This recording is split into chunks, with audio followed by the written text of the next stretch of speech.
இன்றைக்கி ரவா கீர் பண்ண போகிறேங்க. அதுக்கு தேவையான பொருட்கள் 1 லிட்டர் பால், அரை கப் சர்க்கரை, இதிலே ஒரு 4 ஏலக்காவை போட்டு பொடி பண்ணி வச்சுருக்கோம். 1 லிட்டர் பாலுக்கு 100 கிராம் ரவை, ஒரு 100 கிராம் ஸ்வீட் இல்லாத பால்கோவா, சாரப்பருப்பு மேலே டெக்கரேட் பண்ணுறதுக்கு, அது தாளிக்கிறதுக்கு கொஞ்சோண்டு நெய், ஒரு அரை கப்பு மில்க் மேடு இறக்கும்போது ஊற்றுறதுக்குங்க. எப்படி செய்யலான்னு பார்க்கலாம். 1 லிட்டர் பாலுன்னா 1 லிட்டர் தண்ணி ஊற்றி நல்லா காசணும். அடி பிடிக்காத அளவுக்கு கலரிகிட்டே இருந்து காசணும். வாங்க எப்படி பண்ணலான்னு பார்க்கலாம்.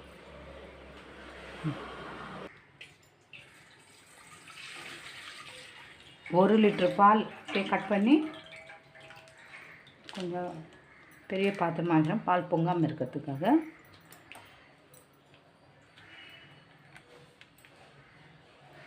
ஏன்னா 1 லிட்டர் பால்னால் 1 லிட்டர் தண்ணி வேறு சேர்க்கணும். அதுக்காக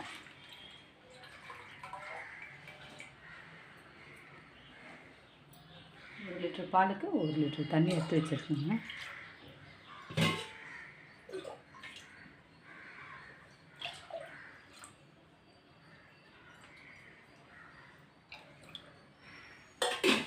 இப்போ அடுப்பை பற்ற வச்சு பாலை காய்ச்சிக்கலாங்க. பால் நல்லா கொதிக்கிட்டோம். அது வரையும் கொஞ்சம் வெயிட் பண்ணுவோம்.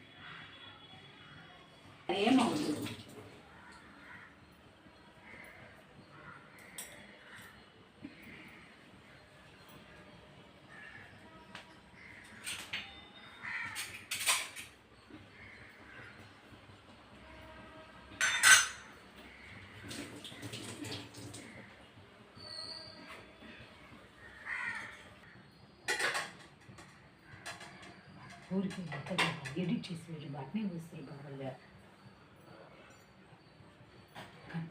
చేసేది కదా. కంప్యూటర్ 1 నిమిషం పైకపోదు, అది ఒక తల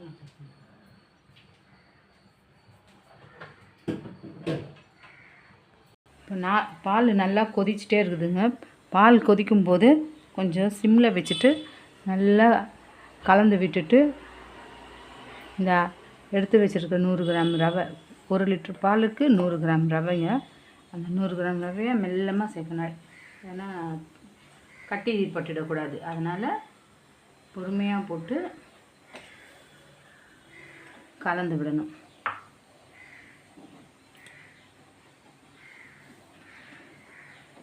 நல்லா மெல்லமாக கலந்து இந்த 100 கிராம் ரவையும் அதில் சேர்க்கணும்.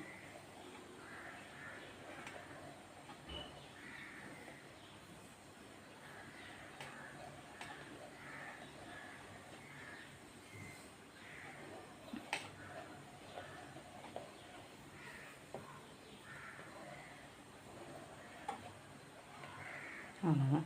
100 கிராம் ரவையும் அதில் சேர்த்தாச்சு. அது நல்லா ஒரு 5 நிமிஷம் வேகணும். இந்த பாலிலேயே நல்லா வேகணும். அப்போ தான் 2 ஒன்று சேரும், பாலும் ரவையும். இல்லாட்டி தனித்தனியாக இருக்கும். நல்லா கலந்து விட்டுகிட்டே இருக்கணும், அடி பிடிக்காத அளவுக்கு. இப்போது ரவைலாம் அடியில் இருக்குது. வெந்து வரும்போது அப்படியே மேலே வரும்.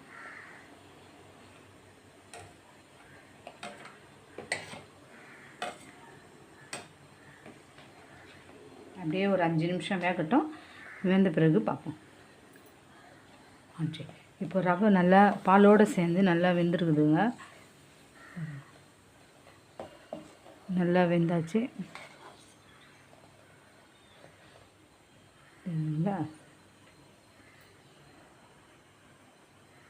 நல்லா வெந்திருக்குது. இப்போது அந்த சர்க்கரை இல்லாத பால்கோவா ஒரு 100 கிராம் அதை உடச்சி இதில் அப்படியே சேர்த்துக்கோங்க.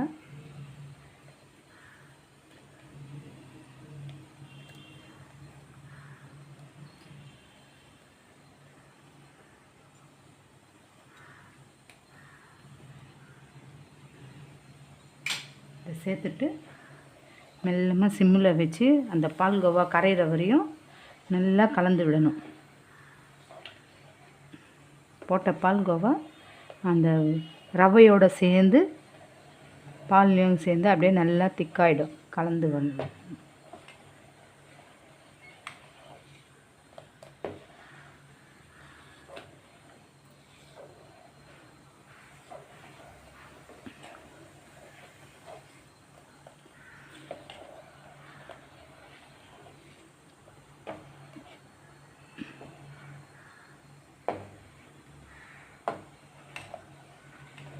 இது ஒன்று அடி பிடிக்காமல் இருக்கிறதுக்காக கொஞ்ச நேரம் இது கலந்து விட்டுட்டே இருக்கணும். மற்றபடி இதில் வேறு ஒன்றும் வேலை இல்லை, ஈஸியாக பண்ணிடலாங்க.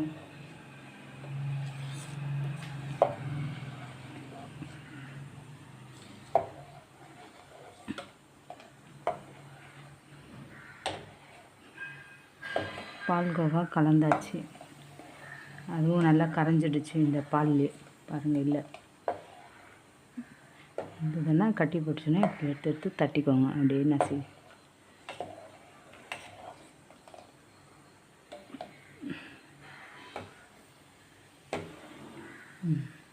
ஒரு நிமிஷம்.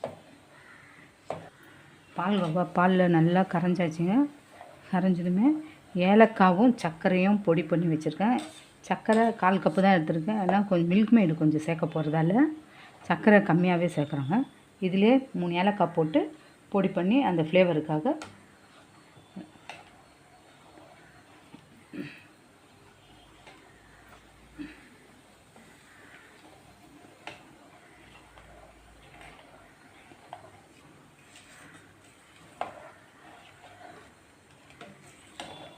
போட்டாச்சுங்களா. இதுலேயே கரைஞ்சிடுச்சு. இப்போது ரவா கீர் தயார். இதில் வந்து பார்க்கறதுக்கு கொஞ்சம் ஒயிட்டாக இருக்கிறதால ஒரு கலருக்காக கலர் கொஞ்சம் ஒரு துளி இதில் சேர்த்திங்கன்னா கொஞ்சம் பிங்க்காக இருக்கும் பார்க்கறதுக்கு.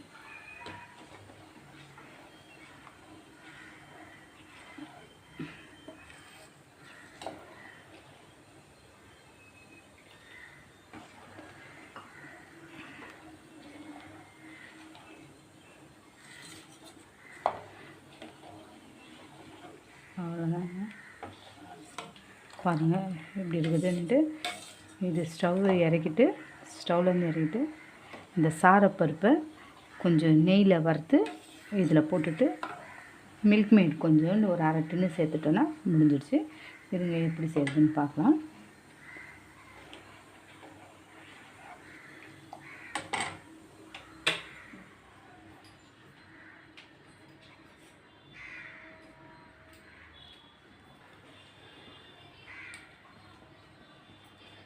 ஓப்பன் செய்யணும்.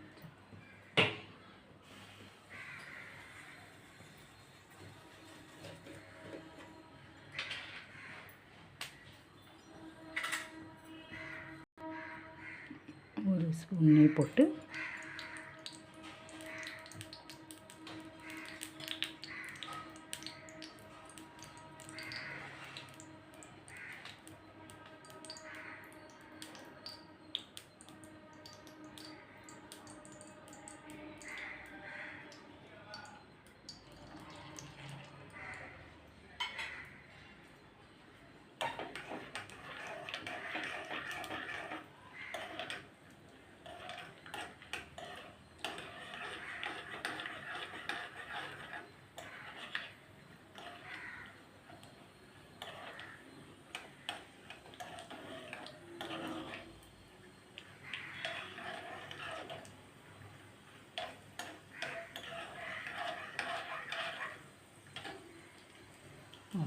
ஸ்டவ் ஆஃப் பண்ணிவிட்டு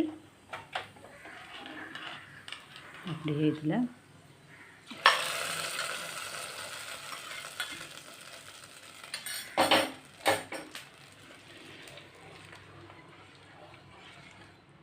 அருமையான ரவா கீர் தயார். இதில் மில்க் மேடு ஒரு 1/2 கப்பு ஊற்றணும்.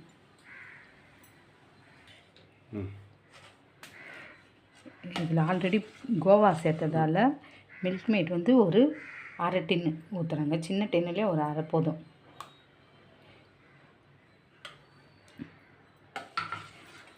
பால் இறக்கிட்டு ஸ்டவ் ஆஃப் பண்ணிவிட்டு தாங்க மில்க் மேட் ஊற்றணும்.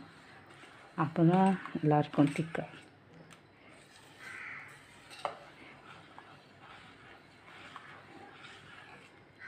தயாராகிடுச்சு.